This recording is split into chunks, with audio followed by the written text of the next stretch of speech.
Audio Jungle.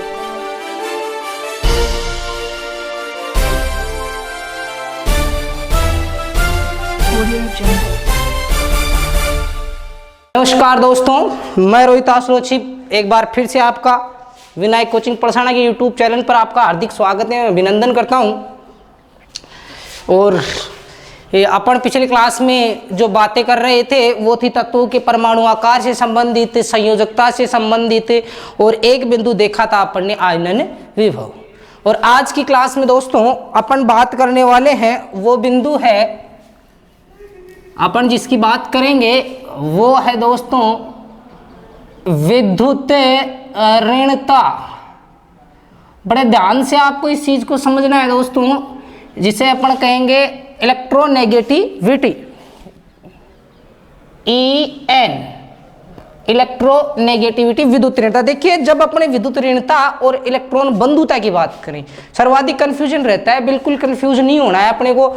जो definition है और जिस आधार पर आपको क्लास में बातें बताई जा रही है उसी आधार पर ध्यान रखें। बात करेंगे सबसे पहले विद्युत ऋणता क्या होती है। तो देखिए, जब भी कोई यौगिक बनता है तो, और यौगिक ऐसे देखिए, जैसे जब अपन पढ़ेंगे बंध, तो बंध में मूल रूप से तीन प्रकार के पढ़ेंगे अपन। एक आयनिक बंध पढ़ेंगे, एक सहसंयोजक बंध पढ़ेंगे, और एक पढ़ेंगे उपसहसंयोजक बंध। आयनिक बंध क्या होता है? आयनिक बंध वहां बनता है जहां पर एक धातु के साथ अधातु जुड़ रहा हो, यानी कुल मिलाकर एक इलेक्ट्रॉन देने वाला हो और दूसरा क्या हो, इलेक्ट्रॉन लेने वाला हो। लेकिन कई जगह कौन सा बंध बने दोस्तों? सहसंयोजक बंध। सबसे मूल बात जो आपको इलेक्ट्रॉन नेगेटिविटी के बारे में ध्यान रखनी है, मूल जो बात है वो यहीं से स्टार्ट होती है दोस्तों। बात की जा रही है बंध की, और बंध कौन सा है दोस्तों? सहसंयोजक बंध।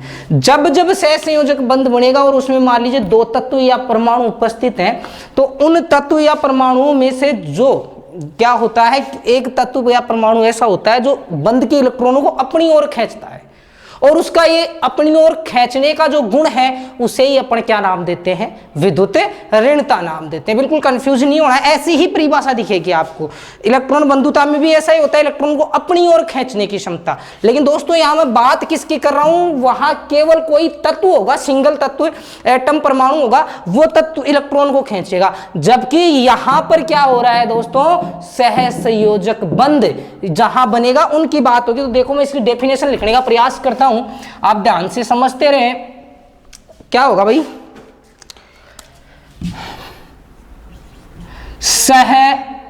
सहसंयोजक बंध के इलेक्ट्रॉनों, सहसंयोजक बंध के इलेक्ट्रॉनों को अपनी, किसकी? अपनी ओर आकर्षित करने की क्षमता, आकर्षित करने की क्षमता विद्युत ऋणता कहलाती है।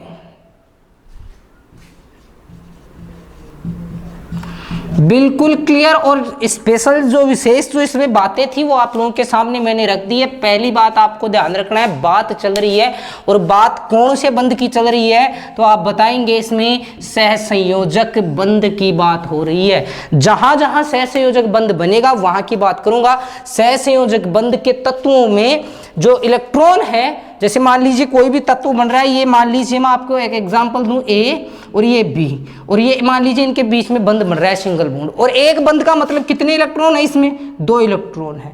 अब इनमें से एक तो क्या थोड़ा जिसकी विद्युत ऋणता ज्यादा होगी, एक की कम होगी। तो जिसकी ज्यादा होगी ना, वो क्या करेगा? इन इलेक्ट्रॉनों को अपनी ओर खींच लेगा।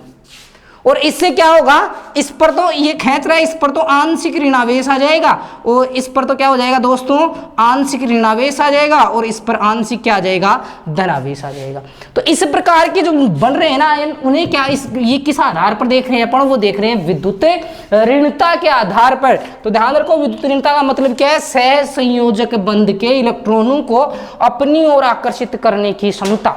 अब दोस्तों बात जहां से शुरू होती है अगली, वो होगी शॉर्ट एंड स्वीट। आपसे मैं बात करूं, एक तो चलेंगे लेफ्ट टू राइट, यानी बाएं से दाएं जाने पर। अब आपको मैंने ये बताया था, देखिए दोस्तों क्या था, आवर्त सारणी का एक बार फोकस करें। ये क्या है दोस्तों, आपकी आवर्त सारणी है। इधर तो क्या थे, मेटल हैं, धातु हैं, जबकि इधर क्या हैं, अधातु हैं। तो देखिए जब अपन बाएं से दाएं चल रहे हैं, यानी धातुओं से किस तरफ चल रहे हैं दोस्तों, अधातुओं की तरफ चल रहे हैं। तो धातुओं का गुण होता है इलेक्ट्रॉन का त्यागना, यानी वो इलेक्ट्रॉन देने में विश्वास करते हैं, जबकि अधातु क्या करते हैं, इलेक्ट्रॉन लेने में विश्वास करते हैं। यानी इलेक्ट्रॉन के प्रति धातु और अधातु दोनों में से यदि कोई आकर्षण क्षमता दिखाएगा, ज्यादा कोई खींचने की कोशिश करेगा, तो अपन बताएंगे वो कौन करेगा, अधातु। मैंने लिखाया भी था इनकी संयोजकता, क्या नेगेटिव लिखाई है आपको ऑक्सीडेशन नंबर, वो क्यों, क्योंकि इलेक्ट्रॉन लेने में ज्यादा विश्वास रखते हैं बजाय कि देने में। तो ध्यान रखो इसमें क्या है कि जब बाएं से दाएं चलेंगे तो क्या हो रहे हैं, धातु तो गुण घट रहे हैं और अधातुओं के गुण बढ़ रहे हैं, अधातुओं की तरफ चल रहे हैं। तो अधातु इलेक्ट्रॉन लेने में विश्वास ज्यादा रखेंगे, इसलिए इनकी विद्युत ऋणता भी क्या होती जाएगी दोस्तों, बढ़ती जाएगी। ये बात मैं बिल्कुल नोट कर देता हूं बोर्ड पर। तो क्या लिखेंगे अपन इसके बारे में, आप लिख सकते हो बाएं से दाएं जाने पर तत्वों की विद्युत ऋणता में वृद्धि होती है, वृद्धि होती है, यानी इंक्रीज होगा, बढ़ेगा। और दोस्तों अब मेरे को आप ये बताइए जल्दी से कमेंट करके, अगर अपने इस हिसाब पर पढ़ रहे हैं तो मैक्सिमम विद्युत ऋणता किसकी होगी और मिनिमम विद्युत ऋणता किसकी होगी, जल्दी से कमेंट करें। मैंने केवल इतना सा लिखा है कि बाएं से दाएं जाने पर तत्वों की विद्युत ऋणता में वृद्धि होगी। और दूसरा अपन लेंगे ऊपर से नीचे आने पर, ऊपर से नीचे आने पर, अब ऊपर से नीचे आ रहे हैं, धात्विक गुण बढ़ रहे हैं दोस्तों। धात्विक गुण बढ़ने का मतलब क्या होता है, धातु की क्या होती है प्रकृति, इलेक्ट्रॉन देने की, यानी लेने में कम विश्वास रखेगा, तो ये आकर्षित भी कम करेगा इलेक्ट्रॉनों को। तो अपन क्या लिखेंगे, नीचे आने पर तत्वों की विद्युत ऋणता, इलेक्ट्रॉन नेगेटिविटी घटेगी। अब दोस्तों जल्दी से आपने कमेंट कर दिए होंगे, तो आपने क्या बताया, देखिए आप में से बहुत सुने एक आंसर दिया होगा कि बाएं से दाएं जा रहे हैं, तो बाएं से दाएं जाने पर तत्वों की विद्युत ऋणता में वृद्धि होती है। अब दाएं चलना है, यानी जैसे जैसे अपन दाईं तरफ चलेंगे ना, विद्युत ऋणता क्या होती रहेगी, बढ़ती रहेगी। इस आधार पर चलते रहे अपन। तो देखिए सबसे लास्ट में ग्रुप आता है, वैसे तो 18 नंबर पर आता है हीलियम वाला ग्रुप, हीलियम, नियोन, आर्गन, ऐसी। लेकिन ये तो मैंने पहली क्लास में कहा था शून्य वर्ग या निष्क्रिय गैसें हैं, और यदि निष्क्रिय गैसें हैं तो ये इलेक्ट्रॉन के प्रति कोई व्यवहार नहीं दिखाएंगी, उदासीन रहेंगी, कोई लेना देना नहीं है, कोई मतलब नहीं है इनको। तो देखिए क्या है, हीलियम, नियोन, आर्गन, ये तो दिखाने का प्रयास ही नहीं करेंगे, इनको तो इलेक्ट्रॉन से मतलब ही नहीं है, जुड़ने का आकर्षण दिखाएंगे ही नहीं। इसलिए एक तो मैं यहां पर आपका ये जो कंफ्यूज हो सकता है उसे दूर कर दूं। यदि आपने आंसर हीलियम दिया है तो वो गलत है, और गलत है तो क्यों गलत है ये आपने पहचान लिया होगा, क्योंकि अपन ने पढ़ा है कि जो 18वां वर्ग है वो निष्क्रिय गैसों का वर्ग है दोस्तों, इसलिए इनकी इलेक्ट्रॉन नेगेटिविटी नहीं होगी। तो क्या लिखेंगे, यहां पर बोल सकता हूं मैं, निष्क्रिय गैसों की इलेक्ट्रॉन नेगेटिविटी बराबर 0। तो हीलियम की बात कर लो, नियोन की बात कर लो, आर्गन, क्रिप्टॉन, जिनोन, रेडोन, ये जो गैसें हैं ये सारी की सारी गैसें निष्क्रिय गैस हैं, ये किसी भी इलेक्ट्रॉन देने और लेने में विश्वास नहीं रखेंगी। अतः आप क्या कहोगे, निष्क्रिय गैसों की इलेक्ट्रॉन नेगेटिविटी कितनी रहेगी दोस्तों, 0। अब आप लोगों के कमेंट्स में क्या होंगे, मिनिमम किसकी और मैक्सिमम किसकी। एक बार आप यह वाला स्क्रीनशॉट ले लें, इतना ही, इसमें कोई अपवाद, सबसे मूल बात है विद्युत ऋणता कोई अपवाद पढ़ना ही नहीं है अपने को, है ही नहीं अपवाद, विद्युत ऋणता में केवल इतनी सी बातें होती है। अब लास्ट बात जो इसमें रहती है, मैक्सिमम किसकी और मिनिमम किसकी। तो ध्यान रखोगे, एक बार इसका स्क्रीनशॉट ले लें, फिर अपन बात करते हैं उस बिंदु की कि मैक्सिमम किसकी है और मिनिमम किसकी है। तो दोस्तों अगली जो बात होगी अपनी वो होगी इससे संबंधित,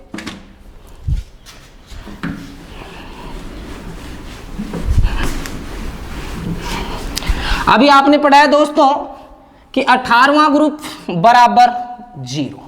तो 18वें से पहले बाएं से दाएं चलेंगे तो उसमें जोड़ना पड़ेगा अपने को। तो यहां से आपका आंसर देंगे तो वो होगी अधिकतम विद्युत ऋणता, मैक्सिमम। तो आ जाइए 18वें ग्रुप के बजाय आप आ जाइए 17वें ग्रुप पर, और 17वें ग्रुप का पहला तत्व क्या होता है दोस्तों, फ्लोरीन। और इसे प्रदर्शित किससे करते हैं दोस्तों? एफ से प्रदर्शित करते हैं, जिसकी इलेक्ट्रॉन नेगेटिविटी आवर्त सारणी में मैक्सिमम होती है 4। और नेक्स्ट जो बात होगी, अगली जो बात है इसमें आप ध्यान रखोगे, बात किसकी हो गई है? फ्लोरीन की हो गई है। अगर आपसे प्रश्न पूछ ले अधिकतम विद्युत ऋणता, तो आप इसमें कभी कंफ्यूज नहीं होंगे, उम्मीद करता हूं। और इसी उम्मीद के साथ अगली बात जो रखनी है अपने को, वो आती है अधिकतम के बाद में न्यूनतम विद्युत ऋणता। और न्यूनतम विद्युत ऋणता जो होती है वो पहले वर्ग में चलेंगे, सबसे आखिरी में वो किसकी होती है? Francium Fr। इसकी लगभग 4 होती है इसकी, और इसकी होती है 0.79। तो इस आधार पर आप कह सकते हैं कि आवर्त सारणी में यदि आपसे क्वेश्चन बने अधिकतम विद्युत ऋणता, तो सबसे पहले आपके दिमाग में ये चलना चाहिए कि विद्युत ऋणता का मतलब क्या है, वरना यहां कंफ्यूजन हो सकता है, आपके पता ही नहीं लगेगा विद्युत ऋणता पूछ रहा है और इलेक्ट्रॉन बंधुता में क्या फर्क है। तो आप ध्यान रखोगे, किसी भी सहसंयोजक बंध का नाम ले ले तो आपको कुछ नहीं सोचना, उसमें डायरेक्ट विद्युत ऋणता, और विद्युत ऋणता सर्वाधिक होती है साहब फ्लोरीन की, न्यूनतम होती है फ्रांसियम की। तो दोस्तों इतना समझा होगा आपने, इतना समझा है, इसका स्क्रीनशॉट ले सकते हैं आप। उसके बाद में अगला और आखिरी बिंदु अपना आवर्त सारणी का, और जो आता है अपना इलेक्ट्रॉन बंधुता, वहां चलता हूं दोस्तों। ध्यान से इस बिंदु को देख लें, क्योंकि ये लास्ट में इसीलिए दोनों बिंदु एक साथ रखे हैं अपन ने बचा के, ताकि इनका जो कंफ्यूज होता है उसमें आप फंसे नहीं, विद्युत ऋणता में और इलेक्ट्रॉन बंधुता में। नेक्स्ट जो बात होगी दोस्तों, वो बात होगी अपनी, अगला जो बिंदु है अपना इलेक्ट्रॉन बंधुता। पहला नाम इलेक्ट्रॉन बंधुता प्रदर्शित करेंगे E से, E for electron, A for efficiency, electron efficiency. और एक नाम और मिलता है, वह इलेक्ट्रॉन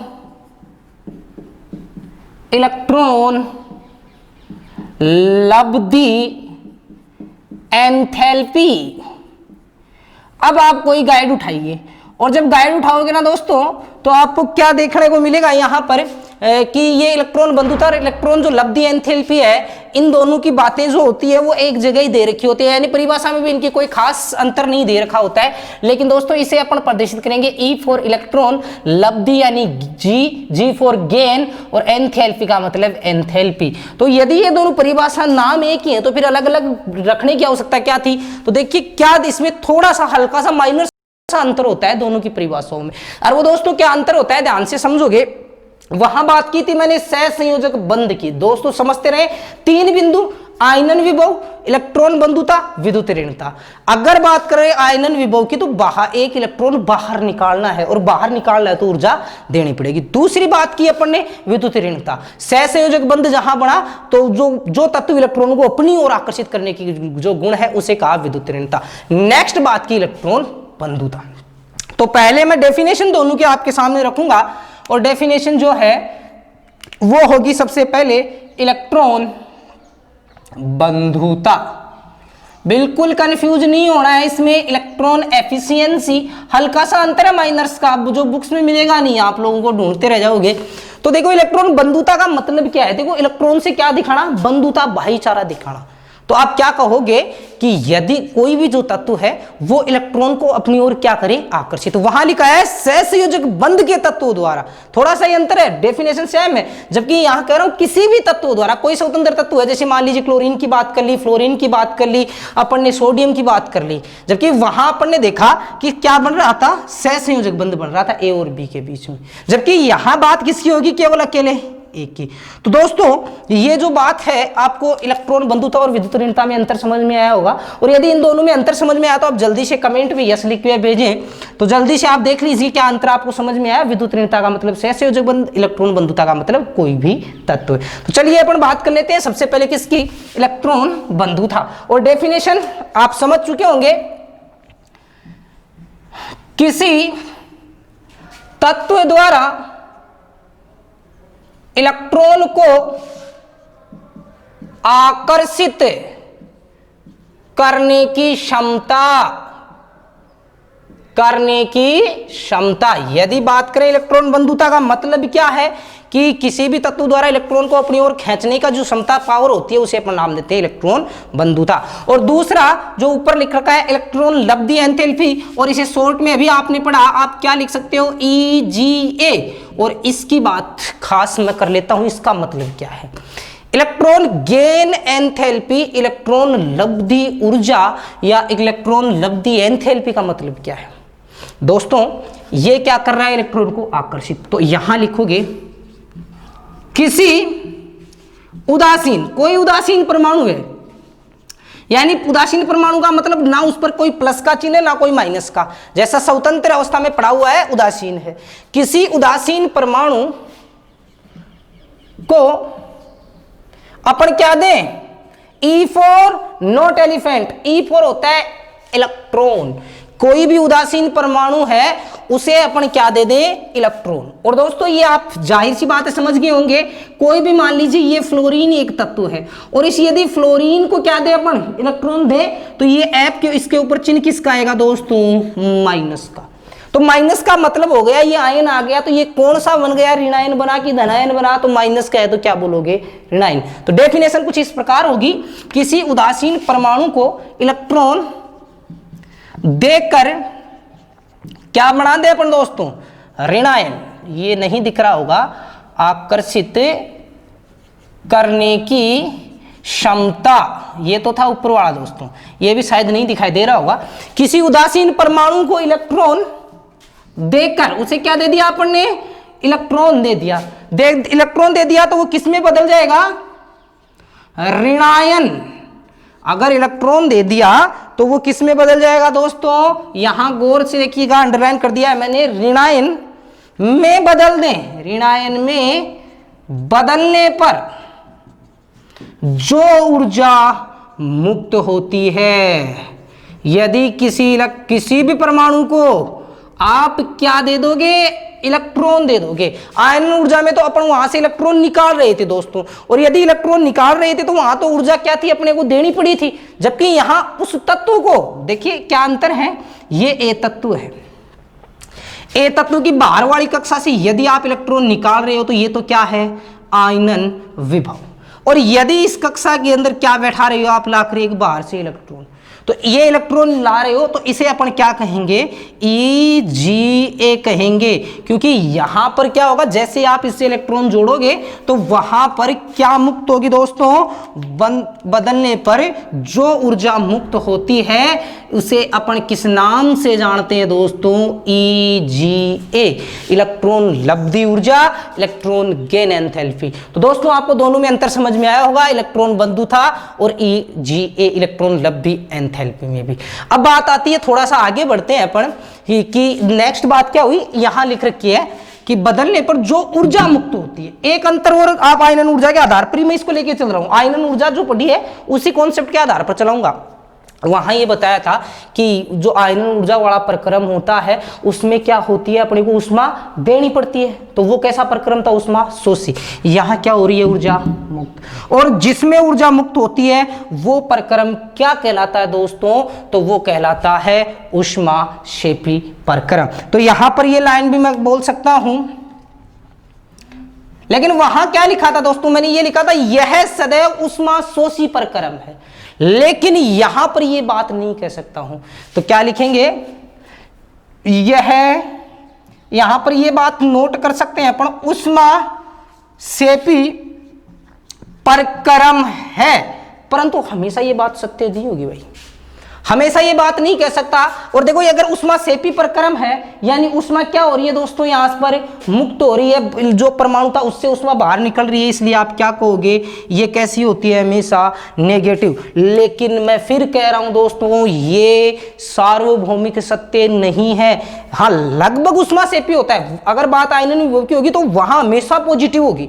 लेकिन यदि बात किसकी चल रही है, EGA और EA की चल रही है, तो आप यहां पर ये जरूर ध्यान दोगे कि यह ऊष्माक्षेपी तो है लेकिन सदैव सत्य नहीं है। क्यों नहीं है, क्योंकि आप देखोगे आवर्त सारणी में लास्ट में क्या आता है दोस्तों, निष्क्रिय गैसें। और मैं यहां लिख सकता हूं इसका अपवाद क्या है, अपवाद क्या है, तो आप आंसर दे दोगे निष्क्रिय गैस।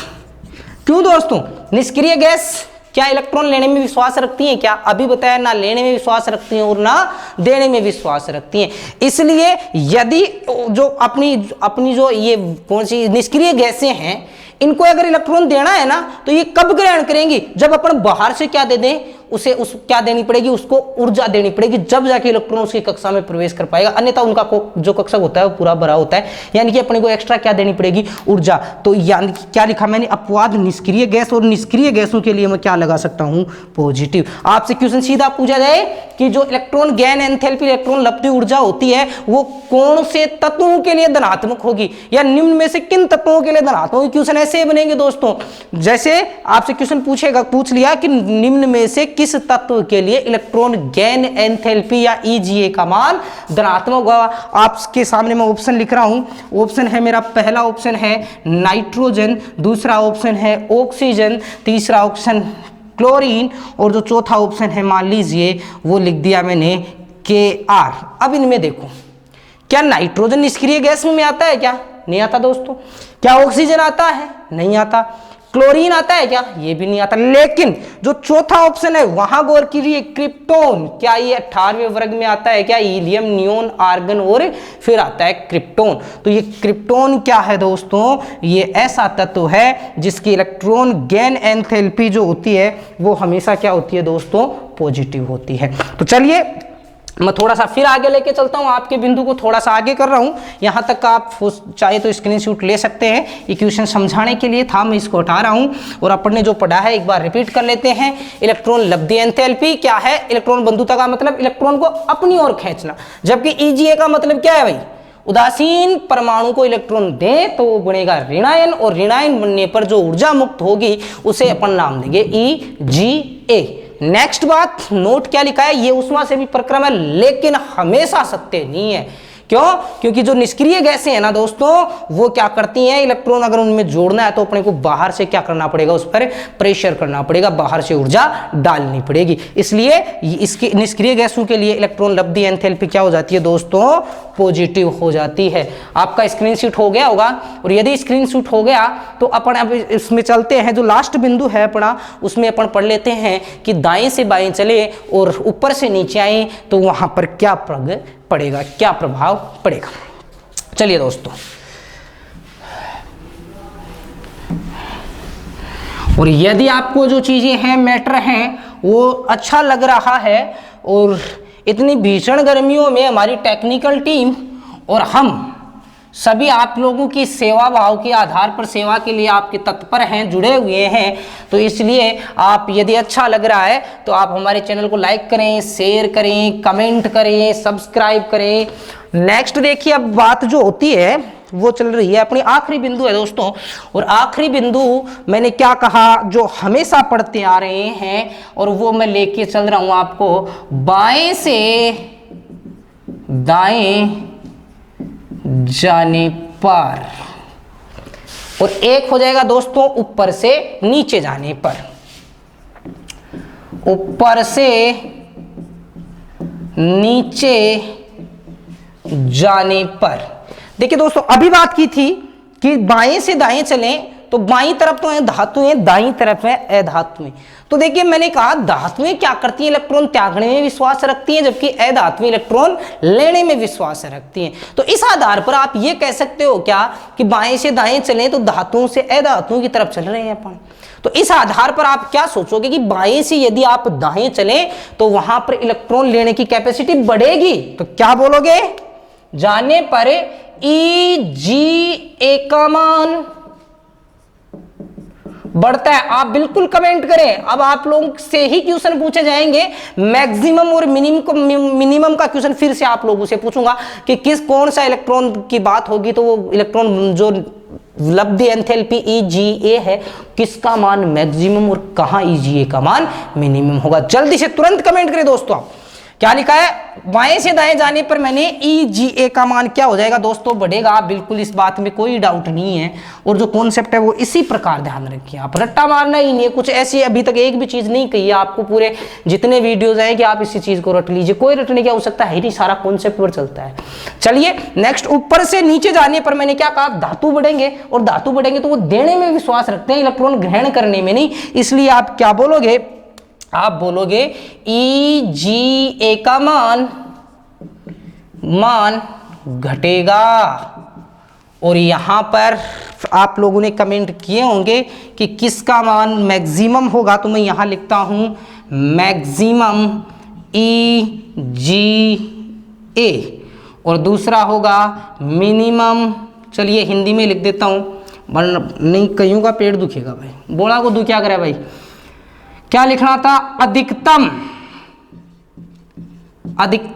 EGA। और दूसरी जो बात है भाई वो होगी, अधिकतम के बाद में दूसरा ले सकता हूं न्यूनतम EGA। पहले मैं डिस्कस कर लेता हूं न्यूनतम की। और देखो लाल त्यासु लिख रहा है, क्यों ऊपर लाल त्यासु लिखवा को मतलब मात खा सकते हो आप, फंसोगे बावर जाल में इसके में। तो ध्यान रखो इसमें क्या होता है वो अभी बात करूंगा, पहले न्यूनतम देख लो।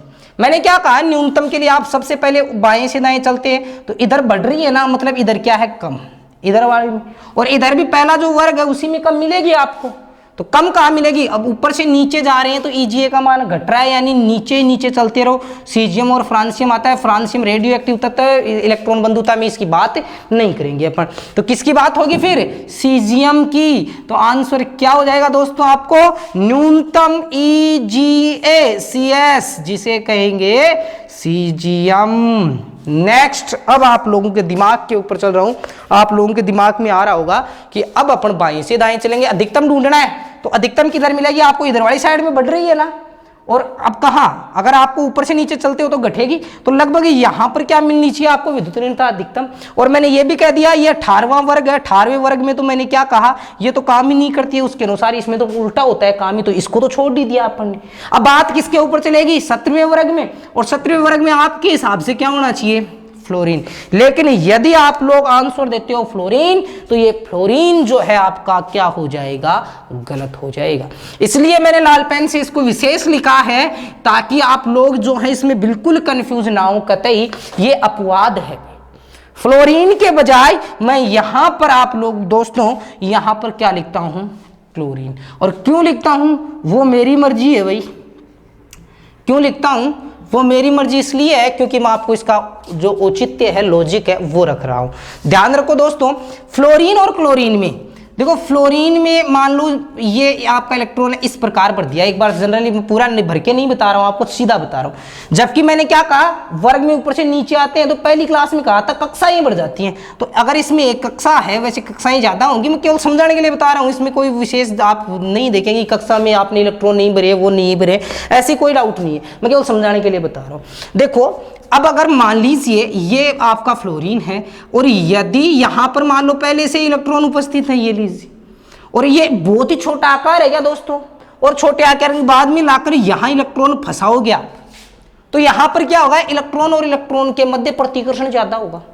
जबकि आप क्लोरीन की बात करो, ये आकार क्या है, बड़ा, तो यहां पर जो इलेक्ट्रॉन होंगे वो भी दूर दूर होंगे, तो इनमें प्रतिकर्षण भी क्या होगा, कम होगा, और यहां पर इलेक्ट्रॉन सेट करने में अपनी दिक्कतें नहीं आएगी। तो इस प्रकार आप ध्यान रखोगे दोस्तों, इलेक्ट्रॉन जो गेन एंथैल्पी है वो मैक्सिमम तो किसकी होती है दोस्तों, क्लोरीन की होती है, और मिनिमम किसकी होती है, सीजियम की। और यहां पर लास्ट लिख देता हूं, फ्लोरीन के छोटे आकार के कारण इलेक्ट्रॉन प्रतिकर्षण ज्यादा होता है, बढ़ता है। अतः अब मैंने जो कही थी ना, मैंने अपने मन से लिखा है, वो उसका कारण था ये। अतः अब क्या होगा, मैं क्रम लिख रहा हूं आपके आधार पर, एक बार तो फ्लोरीन, क्लोरीन, ब्रोमीन, आयोडीन, मैं सही गलत दोनों बता रहा हूं। अगर आप इस हिसाब से चलो तो इस प्रकार होना चाहिए था इसका क्रम, लेकिन ये क्या है दोस्तों, गलत है। अब आप बताएं कैसा होगा, फ्लोरीन, क्लोरीन, ब्रोमीन और आयोडीन। ऊपर से नीचे चल रहे हैं ना दोस्तों, ऊपर से नीचे चल रहे हैं तो इलेक्ट्रॉन बंद होता है। अभी आपने देखा Eg का मान क्या होता है, घटता है। तो घटता है तो सबसे कम तो आयोडीन का, फिर ब्रोमीन का। अब फ्लोरीन और क्लोरीन में ऐसा होना चाहिए था, फ्लोरीन का ज्यादा होना चाहिए था, लेकिन ये गड़बड़ है। ये कैसा होता है, ऐसा होता है। और यहीं से ज्यादा क्वेश्चंस जो, मान लीजिए ये विशेष बातें आप ध्यान रखें, जो विद्यार्थी रीट की तैयारी कर रहे हैं और जो विद्यार्थी पटवार के एग्जाम में बैठ रहे हैं, वहां पर ऐसे क्वेश्चंस अपवाद से ज्यादा उठाए जाते हैं केमिस्ट्री में। तो दोस्तों ये जो बात थी अपनी कंप्लीट होती है आज आवर्त सारणी की, और आप उम्मीद रखें और जितना मैटर बताया है वो पूरा पढ़ें आप। इनके बाहर से शायद ही कोई क्वेश्चन कहीं जाने वाला हो, कोई चाहे किसी कंपटीशन एग्जाम में चले। मैंने आपका जो लेवल है दोस्तों वो उठाया था राजस्थान पुलिस से, और राजस्थान पुलिस से लेकर अपन रीट और इसके अलावा पटवारी और लैब असिस्टेंट तक जितने क्वेश्चंस पूछे जाते हैं दोस्तों इसमें आवर्त सारणी से, वहां तक की बातें अपन ने क्लियर की हैं। तो मिलेंगे अगले वीडियो में आपसे, परमाणु एटम की चर्चाएं करेंगे अगले वीडियो में। अगला जो बिंदु होगा अपना केमिस्ट्री का बहुत अच्छा टॉपिक है, वो भी एटम भी, वहां से चर्चाएं करेंगे। और तब तक के लिए जय हिंद, जय भारत।